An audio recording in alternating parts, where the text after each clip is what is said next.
Assalamualaikum warahmatullahi wabarakatuh. Salam sejahtera untuk kita semua. Terima kasih telah menyempatkan diri menonton video ini. Perkenalkan, saya Samsul Arifin, dosen fisika pada program studi fisika Fakultas Matematika dan Ilmu Pengetahuan Alam Universitas Palangkaraya dengan nomor induk dosen nasional saya atau NIDN 0017068909. Video ini merupakan bagian dari pernyataan diri saya sebagai dosen dalam unjuk kinerja Tridharma Perguruan Tinggi atau PDD UKTPT bidang pengajaran sebagai salah satu sertifikasi dosen. Dalam video ini nantinya akan ditampilkan video micro teaching salah satu mata kuliah yang saya ampu, yaitu mata kuliah sistem sensor.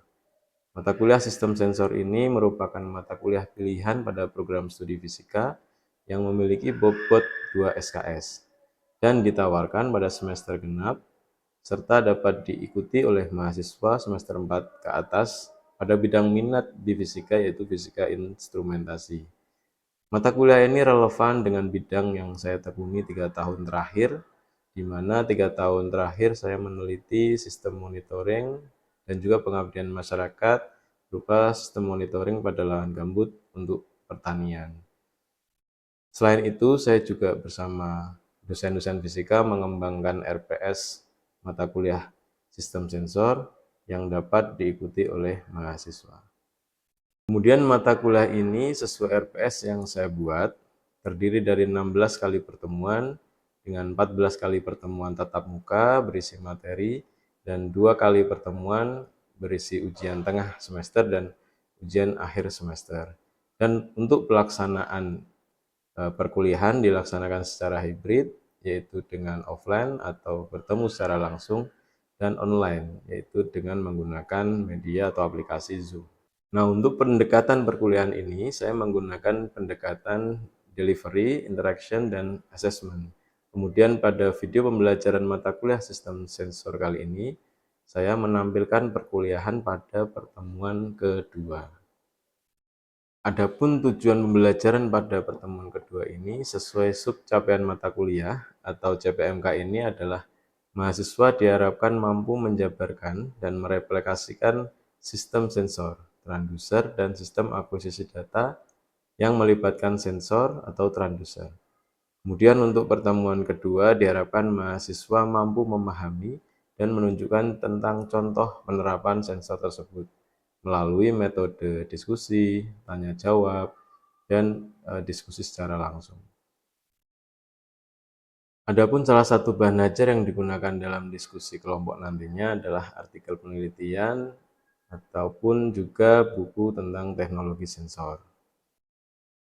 Kemudian dalam pengajaran nanti akan terbagi menjadi 3 bagian. Yang pertama yaitu kegiatan awal yang berisi berdoa bersama mahasiswa, kemudian presensi mahasiswa, kemudian memberikan persepsi tentang materi yang sebelumnya, pertemuan sebelumnya, dan selanjutnya melaksanakan pretest kepada mahasiswa. Nah, yang kedua yaitu kegiatan inti, yaitu pemaparan materi dengan metode ceramah, tanya jawab bersama mahasiswa, kemudian diskusi pada kelompok. Nah, selanjutnya kegiatan terakhir yaitu membahas bersama materi yang didiskusikan kelompok, memberikan afirmasi, kemudian memberikan kesimpulan bersama. Selanjutnya setelah memberikan kesimpulan, dosen memberikan materi untuk dipelajari pada pertemuan berikutnya.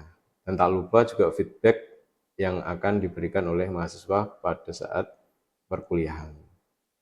Dan yang terakhir, salam penutup. Baik, demikian perkenalan diri saya dan deskripsi video yang akan ditampilkan. Selamat menyaksikan. Selamat pagi semuanya. Pagi, Pak. Ya, Assalamualaikum warahmatullahi wabarakatuh. Gimana kabarnya? Baik, Pak. Sehat ya?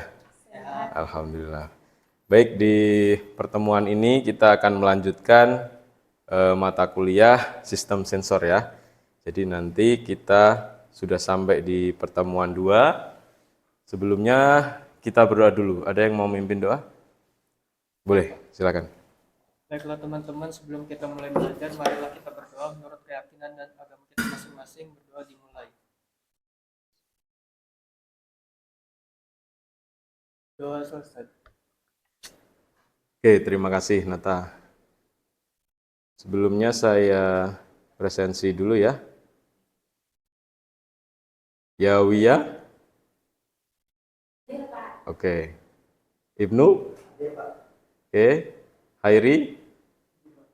Yunita? Hadir Pak. Arifandi? Hadir Pak. Gracia? Hadir Pak. Mahda? Hadir Pak. Fitri? Hadir Pak. Oke, hadir semua ya. Terima kasih. Ada yang belajar enggak kemarin tentang pertemuan sebelumnya? Nah, kita nanti akan mempelajari tentang teori dasar dan karakteristik sensor. Ya, sesuai kontrak kuliah yang kemarin kita jelaskan.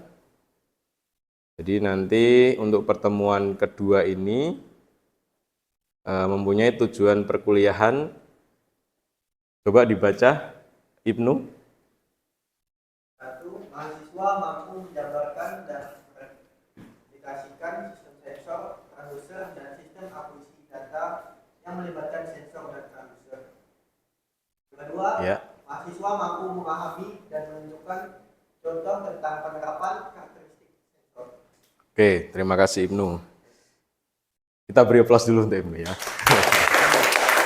Semangat ya. Jadi di mata kuliah ini nanti kita banyak untuk mencoba atau mempraktekkan dari beberapa sensor yang kita pelajari. Nah, selanjutnya ini ada pretest dari pertemuan kemarin bahwa handphone. Nah, silakan dicoba ini di scan, kemudian dikerjakan ya. Saya beri waktu 5 menit cukup.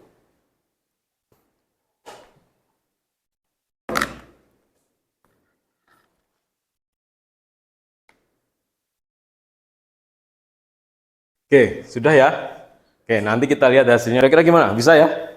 Bisa Pak. Bisa. Nah, di sini ada apa yang dimaksud sensor dan transducer. Ini mengulang pertemuan kemarin tentang sensor dan prinsip transducer di sana. Ada yang masih ingat kira-kira sensor apa? Apa yang diketahui? Ya, boleh. Sensor itu merupakan alat untuk mendeteksi dan merespon perubahan pada lingkungan. Merespon ya. Merespon perubahan Lingkungan, Pak. lingkungan. Oke. Ada lagi? Boleh diminta? Mengubah sinyal yang dapat didukung. Mengubah sinyal. Oke, satu lagi tentang sensor. Ada? Boleh, Ibnu? Mengukur besaran fisis. Oke, mengukur perubahan ya, perubahan fisis. Oke, ini untuk sensor. Sekarang transducer. Ada yang punya pendapat? Boleh? Saya, Pak, Boleh, Alman? mengubah satu bentuk energi ke bentuk energi lain, Pak. Oke, jadi perubahan energi ya. Jadi kalau dari pemaparan tadi, ini bisa kita rumuskan ya, atau kita persingkat. Jadi ketika sensor itu, dia satu arah. Jadi dari parameter fisis, nah ini akan dirubah menjadi analog. Kalau dalam sensor biasanya bisa menjadi tegangan. Nah, nanti akan dirubah lagi menjadi digital. Nah, itu akan kita pelajari berikutnya. Jadi ada perbedaan antara sensor dan transducer. Kalau contohnya apa kalau transducer?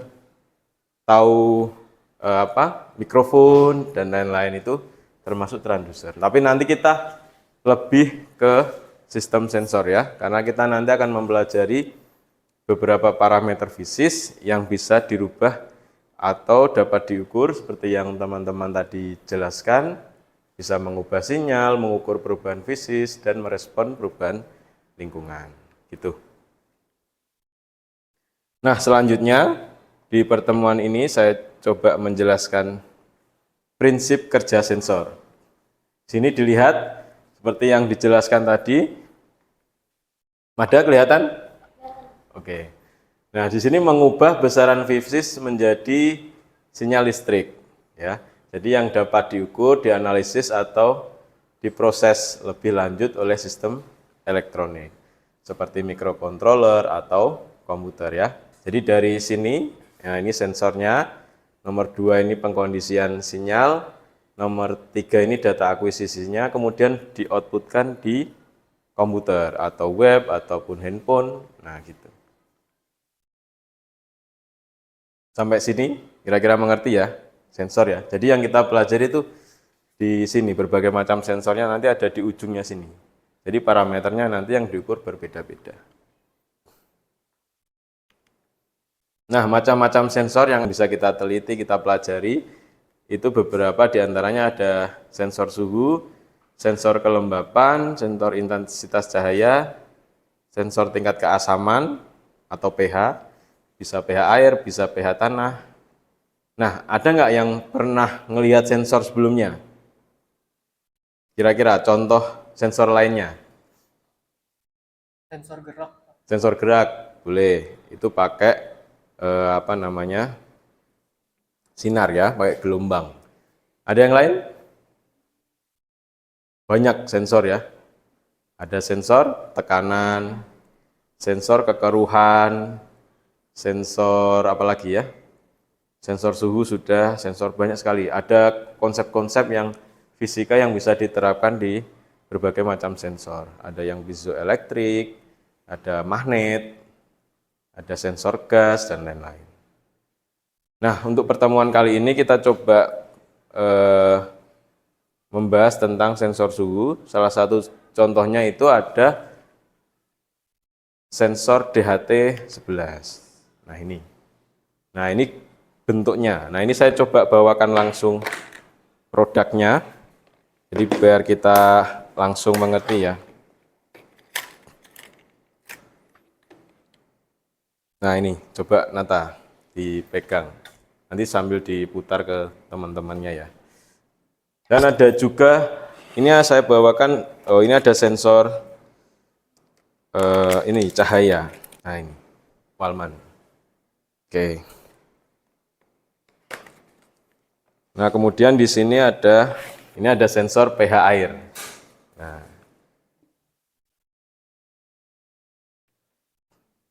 Oke. Jadi contoh di sensor DHT11 ini adalah, coba dibaca Yunita. Sensor DHT11 adalah modul sensor yang berfungsi untuk mensensing objek suhu dan kelembapan yang memiliki output tegangan analog yang dapat diolah lebih lanjut menggunakan mikrokontroler. Sensor DHT11 pada umumnya memiliki fitur kalibrasi nilai pembacaan suhu dan kelembapan yang cukup akurat. Oke, terima kasih. Jadi di situ adalah sensor DHT. Jadi dia membaca dari tegangan yang dihasilkan itu suhu dan kelembapan.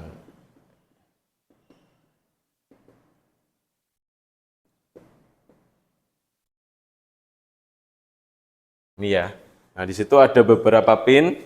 Itu ada VCC, data, NC, dan ground. GND itu ground ya. Nah, selanjutnya ini untuk contoh rangkaiannya nanti ketika digunakan.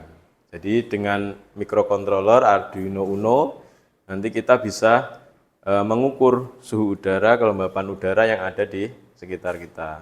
Mungkin nanti pertemuan ketiga, keempat kita praktekkan secara langsung.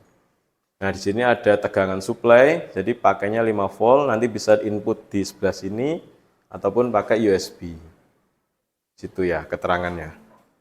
Kira-kira ada yang ditanyakan? Oke, saya lanjutkan ya. Nah, selanjutnya ini sistem kerja sensor. Selain DHT ada juga sensor suhu LM35.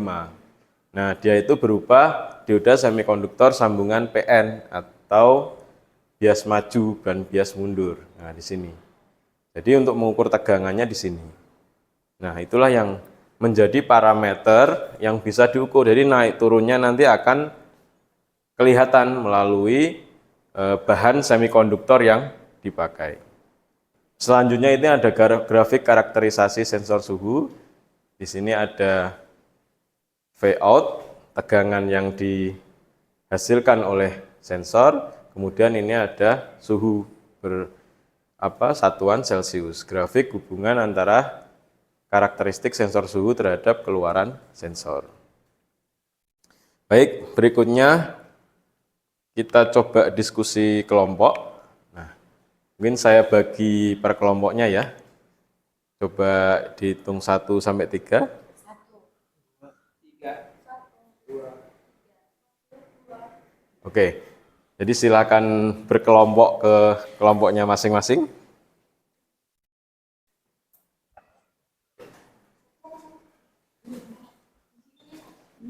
Iya.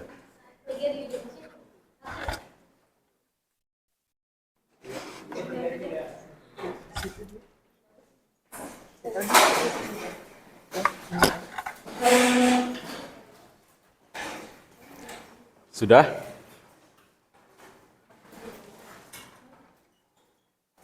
Oke ya. Jadi di diskusi kelompok ini nanti akan kalian bahas, ada satu artikel penelitian yang kami publish. Di situ ada berjudul Sistem Monitoring Kesuburan Lahan Pertanian menggunakan sensor pH, sensor suhu, intensitas cahaya dan kelembapan tanah berbasis IoT, Internet of Things ya. Nah, di situ tugasnya adalah membaca artikel penelitian yang ada di file, kemudian tuliskan tujuan penelitian, jelaskan metode penelitian, nah kemudian sensor yang digunakan itu apa, nanti disebut ada 4, dan prinsip kerja sensor tersebut. Nah, silahkan dikerjakan, kurang lebih saya kasih waktu berapa menit? 15, oke, 15 cukup ya. Iya. Jadi 15 menit kalian kerjakan, nanti kita presentasikan dan kita bahas bersama di depan. Oke, silahkan.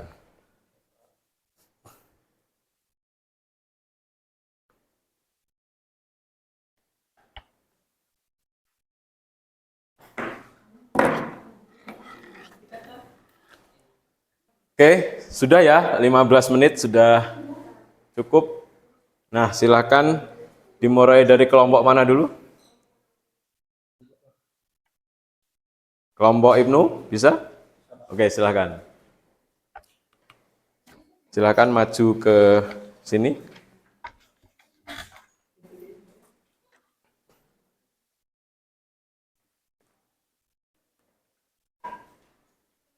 Oke, di situ aja nggak apa-apa, bertiga.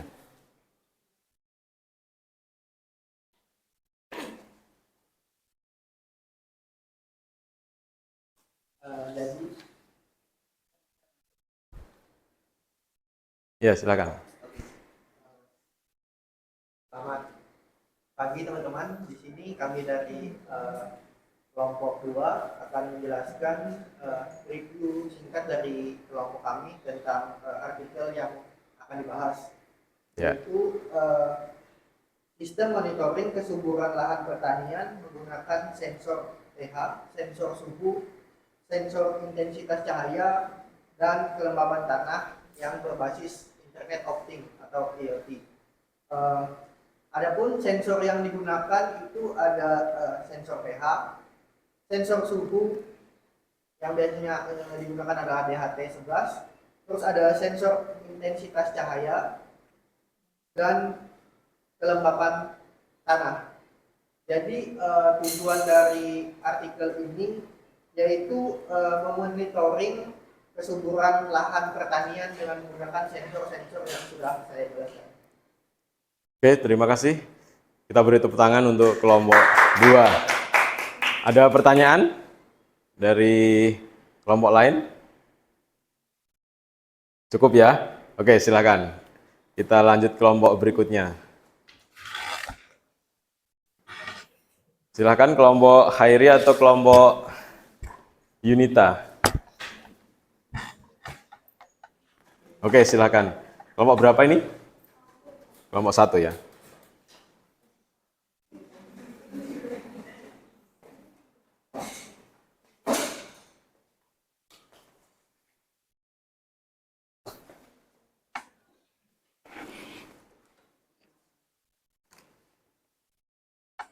Baik, sebelumnya izinkan kami dari kelompok 1, di mana kami akan menyambungkan dari pembahasan kelompok ini, di mana intensitas cahaya dan kelembapan tanah yang berbasis Internet of Things. Ini tujuannya untuk monitoring monitoring dan mengukur kesuburan pada lahan pertanian. Oke, terima kasih. Kita beri tepuk tangan untuk kelompok 2 ya. Ada pertanyaan? Oke, cukup ya. Silakan kembali kelompok 2. Kita lanjut ke kelompok 3. Baik, selamat pagi semuanya. Pagi. Di sini kami akan membacakan terkait metode dari artikel yang berjudul Sistem Monitoring Kesuburan Lahan Pertanian menggunakan sensor pH, sensor suhu, sensor intensitas cahaya, dan kelembapan berbasis Internet of Things. Nah, jadi yang pertama dari sensor-sensor tersebut itu akan mengukur parameter yang akan diukur atau yang relevan. Kemudian data dari sensor itu akan dikirimkan melalui microcontroller. Nah, yang selanjutnya microcontroller itu akan memproses data dan mengirimkannya melalui Wi-Fi ke modul platform IoT. Kemudian dari data yang telah dikirimkan itu akan diakses dan divisualisasikan melalui dashboard atau aplikasi ataupun sistem web yang terhubung. Oke, terima kasih. Kita beri tepuk tangan untuk kelompok terakhir. Oke, kita persilakan untuk duduk kembali.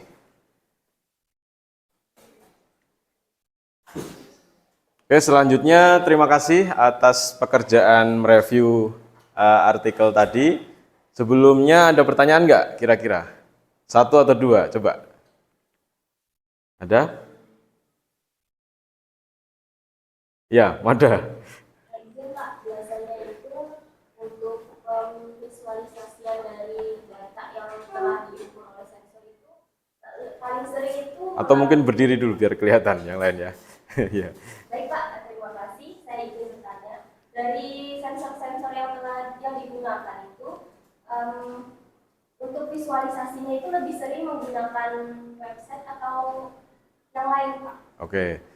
Terima kasih Mada. Jadi untuk artikel ini karena ini berbasis IoT ya, itu bisa sebenarnya pakai aplikasi atau pakai web. Nah, itu tergantung kebutuhan sebenarnya, seberapa cepat atau fleksibilitas yang mau dipakai.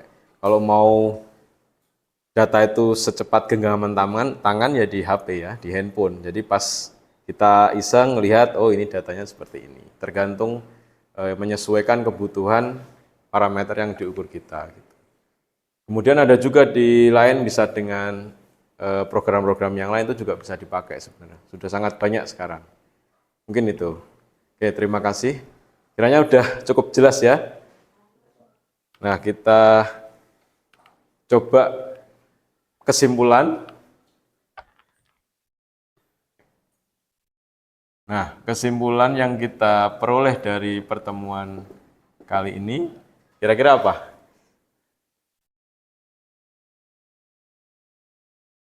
Setelah diskusi tadi, ada nggak yang bisa menyimpulkan? Ibnu, mungkin satu. Kesimpulan dari saya untuk pembelajaran sensor ini yang saya dapatkan adalah bahwa dari kita menggunakan sensor itu kita dapat memahami untuk tindakan lebih lanjut. Misalkan dari artikel yang sudah dipahami tadi, dari situ kita dapat melakukan tindakan bagaimana lebih baiknya untuk lahan pertanian menjadi lebih subur, lebih baik lagi supaya hasil panennya lebih banyak. Oke, terima kasih. Kita beri tepuk tangan untuk Ibnu ya. Selanjutnya, satu lagi. Yunita mungkin. Jadi saya ambil kesimpulan dari pembelajaran kali ini, yaitu kita lebih memahami bagaimana prinsip kerja sensor yang kita aplikasikan dalam kehidupan sehari-hari. Misalnya, kita dapat menggunakan sensor itu sebagai sistem monitoring untuk mengukur kesuburan lahan pertanian menggunakan sensor. Misalnya itu seperti sensor pH, sensor suhu, sensor intensitas cahaya, dan sensor kelembapan tanah yang berbasis Internet of Things. Begitu, Pak. Oke, terima kasih. Kita beri tepuk tangan untuk Yunita. Oke, menarik pembelajaran hari ini. Jadi setelah kita berdiskusi panjang, kita bisa simpulkan satu pertemuan.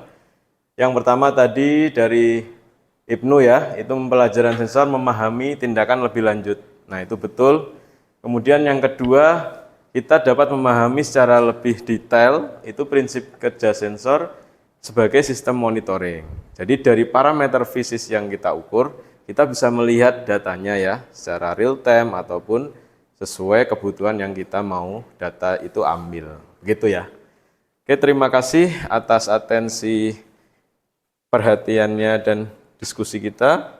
Nah, selanjutnya untuk dipelajari pertemuan ketiga besok itu ada akuisisi data sensor. Jadi proses merubah parameter fisik yang masih analog akan dirubah menjadi data digital oleh microcontroller. Nah, yang berikutnya, nah ini saya butuh feedback dari kalian, dari teman-teman, supaya pembelajaran kita lebih menarik lagi ke depan ya. Atau kita mau langsung ke lapangan, atau silakan untuk diisi terlebih dahulu.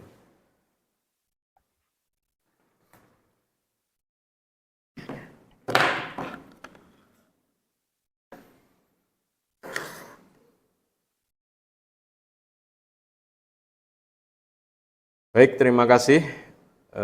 Sebelum saya tutup, ada yang mau ditanyakan? Cukup ya? Oke, terima kasih. Semoga kita selalu diberi kesehatan semuanya, bisa bertemu di pertemuan berikutnya. Jangan lupa belajar ya. Saya kurang lebihnya mohon maaf. Terima kasih, selamat pagi dan Assalamualaikum warahmatullahi wabarakatuh. Waalaikumsalam warahmatullahi wabarakatuh.